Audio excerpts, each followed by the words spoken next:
In 1895, Arnold Hills, the owner of Thames Ironworks, decided to set up his own works football team, but by 1900 he could no longer fund the club.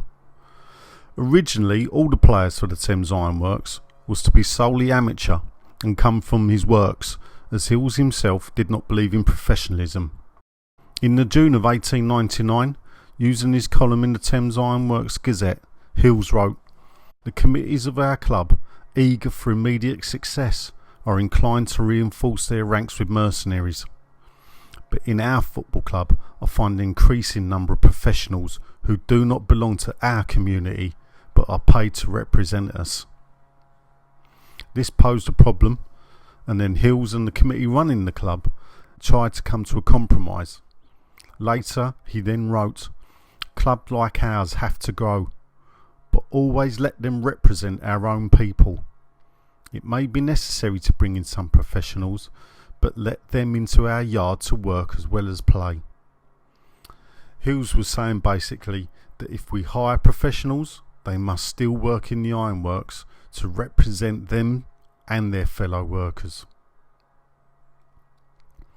In early 1900, Hills decides the football club needed to go its own way. The ironworks had become a limited company, and he was now answerable to shareholders, and he could no longer pump company money into the football team. He gave notice that he was going to close the team down, but in order for football to continue, he agreed to setting up of a new club, and he would help that club to start. A new committee with many of the same ironworks people came together. The committee were as follows: Albert Davis, an engineer from Canning Town. He would work and be a member of the board of West Ham United until he died in the 1940s. George Fundell was an estate agent from Balaam Street in Plaistow. It seems that he was one of the few to sit on the West Ham committee, not directly linked with the ironworks originally. James Hone was an engineer who worked closely with Hills at the ironworks. He was responsible for engineering many of the cranes and lifting equipment they used to build the ships. He lived on the Romford Road at Forest Gate. George Handley. He was a farmer and a cattle dealer who lived in Plaistow. His farm was located off the Beckton Road, the modern day A13, just before Prince Regent Lane. The site of his farmhouse became Faraday and then Cumberland School, where many a West Ham player and fans, like myself, did attend. Edward Smith was a timber contractor in the ironworks. He lived in Howard's Road, Plaistow. Liza Johnson, a mechanical engineer in the ironworks, who was a clerk living in Forest Gate. Aitken Brown. He was a Scotsman living on the Barking Road between the Green Gate and the Bowlin, and he ran a brass foundry in the local area. John Byford was a builder's merchant from Canning Town. He would one day become mayor of West Ham, and he was knighted for political and public services in West Ham in the 1925 birthday honours. Cornelius Osborne was secretary of the Ironworks Sports Federation based at 55 Barking Road, and he would become the first chairman of West Ham. And finally, James William Kearns. He was an engineer's clerk. They lived in Plaistow Park Road. He was the first of 6 members of the Kearns family to sit on the board of the club.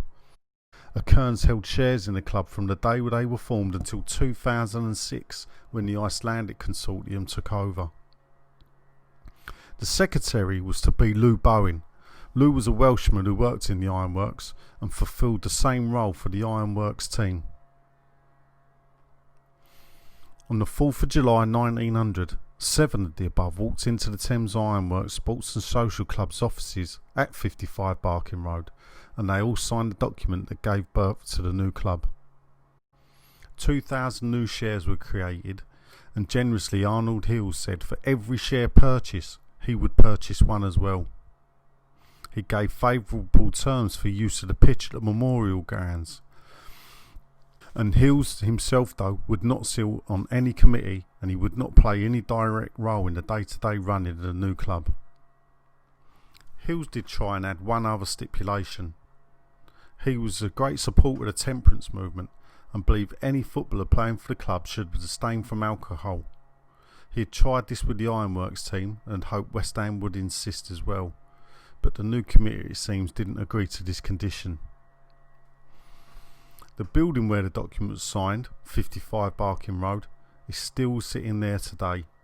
Now a cafe, the front bears a very similar look to how it did back in 1900, when the founding fathers of the club came together to make sure the area was not lost to football.